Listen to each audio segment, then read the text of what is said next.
Guys, minoritas opini mau bagi-bagi hadiah nih. Kalian tinggal komen di video channel YouTube-nya Minoritas Opini yang menarik untuk dibahas.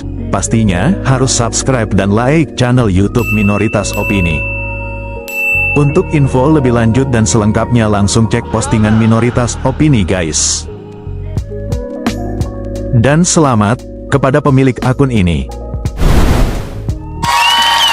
Anda terpilih sebagai pemenang. Silahkan hubungi admin kami, kontaknya ada di bio.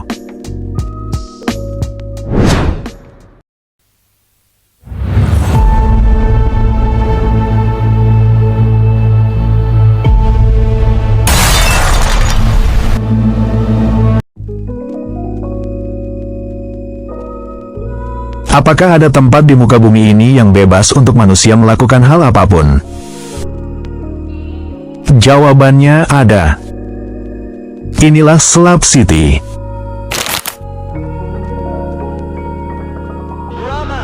Slab City, suatu tempat yang berada di Gurun Soran, California, 4 mil dari timur Laut Milen. Jarak dari kota sekitar 169 mil jauhnya di tenggara Los Angeles dan 100 mil di timur Laut San Diego. Menarik perhatian banyak orang, bagaimana tidak?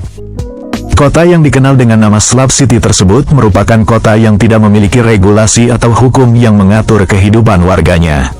Kawasan yang berada di tengah gurun Amerika Serikat, di kota ini setiap orang bebas menentukan hidupnya. Entah dalam kebebasan atau dalam keterpurukan. Di sebuah bekas pangkalan marinir yang terbengkalai di gurun California Selatan, di sanalah terdapat kota Slab City. Umumnya kota mempunyai batas wilayah administrasi yang diatur dalam peraturan perundang-undangan, serta pemukiman yang telah memperlihatkan watak dan ciri kehidupan perkotaan.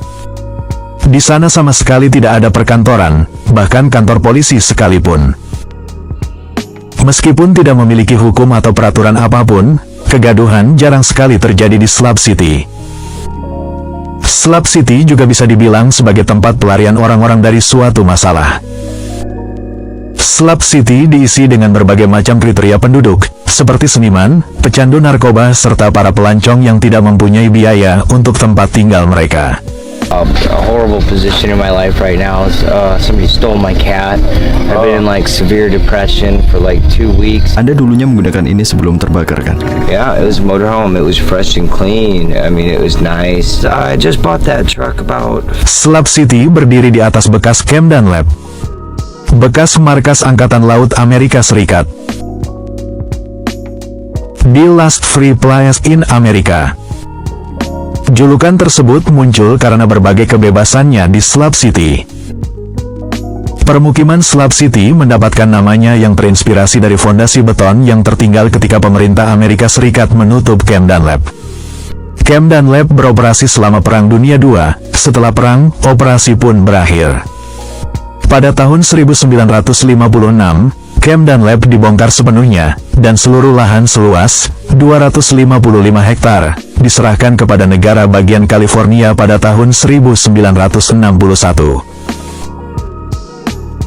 Karena negara bagian tidak memiliki rencana untuk lahan yang terlantar tersebut, para penghuni liar segera mulai menduduki lempengan beton yang tersisa, yang berfungsi sebagai fondasi untuk perkemahan atau hunian darurat. Para penduduk pun menyulap Camp Dunlap menjadi kota kecil yang dipenuhi ornamen dan karya seni unik yang terbuat dari barang-barang bekas, seperti rosokan mobil dan ban bekas. Ornamen dan karya seni tersebut memenuhi Slab City, menjadikan kesan yang khas bagi Slab City. Slab City kini menjadi kota yang tidak berada di bawah kontrol pemerintah negara bagian California.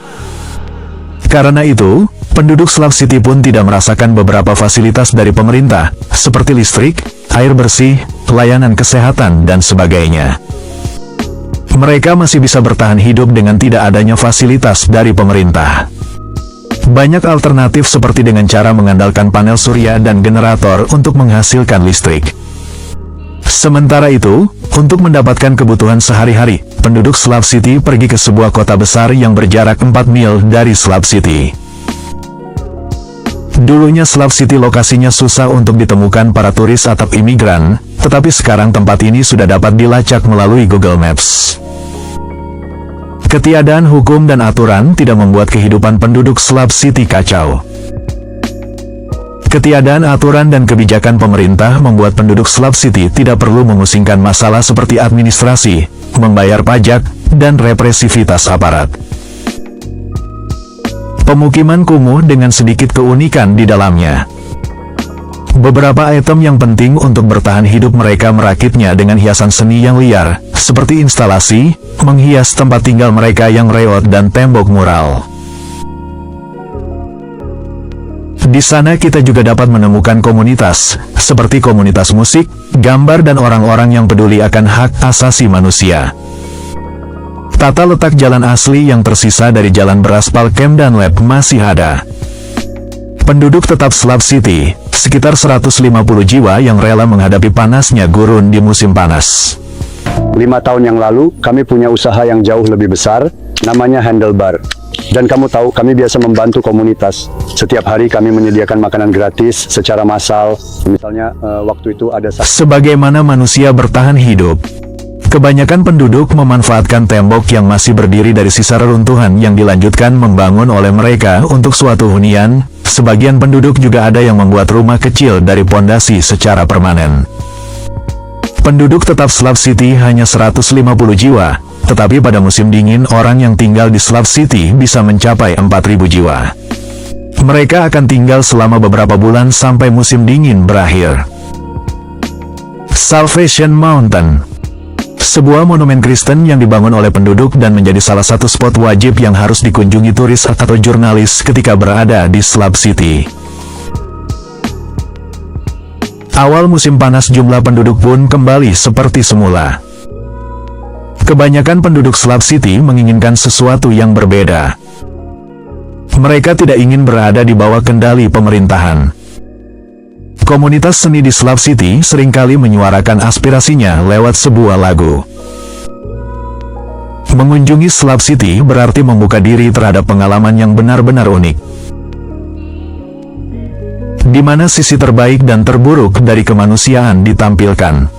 Kita akan menemukan ekspresi cinta dan penerimaan yang luar biasa dan karya seni yang menantang dan indah. Kita juga dapat menjumpai perpustakaan di Slav City. Orang-orang atau suatu komunitas yang ingin orang di sekelilingnya memperoleh ilmu dari buku yang mereka sediakan. Perpustakaan ini walaupun ala kadarnya, tapi setidaknya berguna untuk sumber ilmu, dan pastinya gratis. Ketika ingin membaca buku, penduduk Slav bisa meminjam buku secara gratis di perpustakaan untuk dibawa pulang.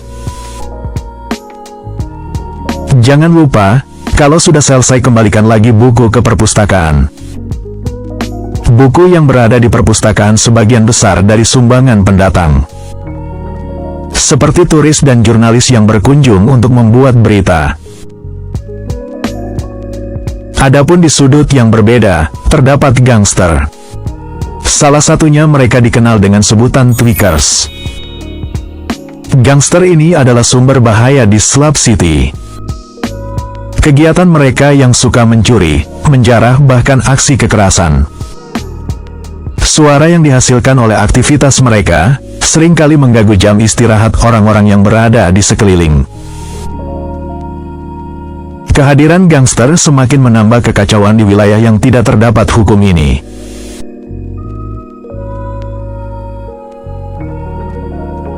Jika Anda terkena masalah di daerah ini, Anda tidak akan dapat menemukan polisi atau memanggil 911.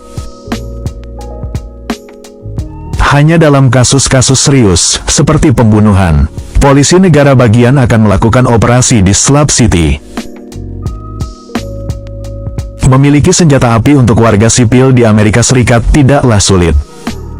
Banyak penduduk Slav City yang mempunyai senjata api untuk bertahan dan melindungi diri. Ketika mereka terancam, semua orang mencoba membela diri dengan senjata api yang dimiliki mereka. Karena tidak ada pengadilan resmi, masalah yang berkaitan dengan ketertiban kota diselesaikan melalui keputusan masyarakat. Orang-orang di Slav City mendapatkan air dari sumur, sungai dan tangki. Mereka tidak pernah memiliki kesempatan untuk mandi setiap hari. Terdapat sumur-sumur kecil di daerah padang berumput di kota Slav City, di mana orang-orang pergi mandi dan membawa pasokan air ke gubuk-gubuk mereka. Berjalan kaki dari kota ke sumber air lumayan melelahkan.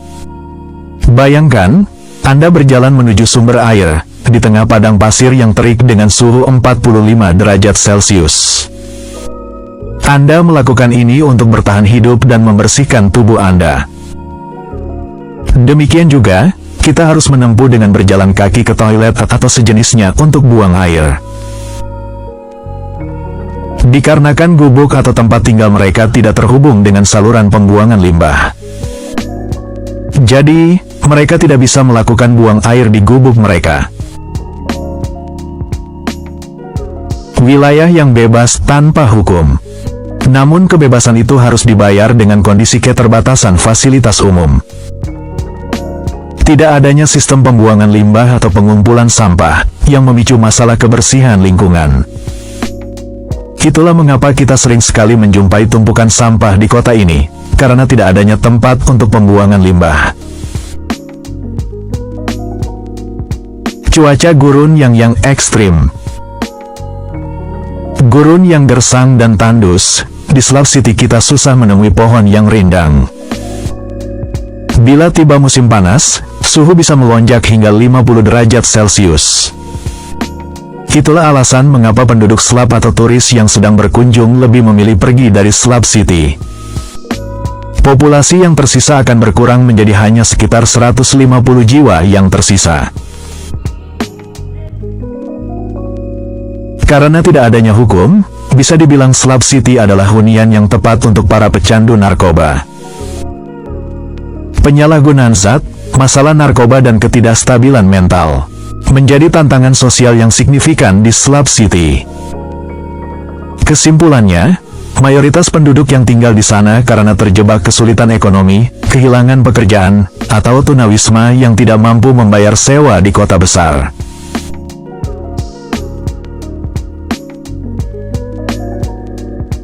Selalu ada hal yang unik sekalipun aneh di belahan bumi ini.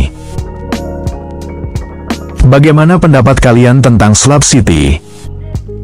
Akankah Anda ingin berpergian ke Slav City atau sekedar liburan?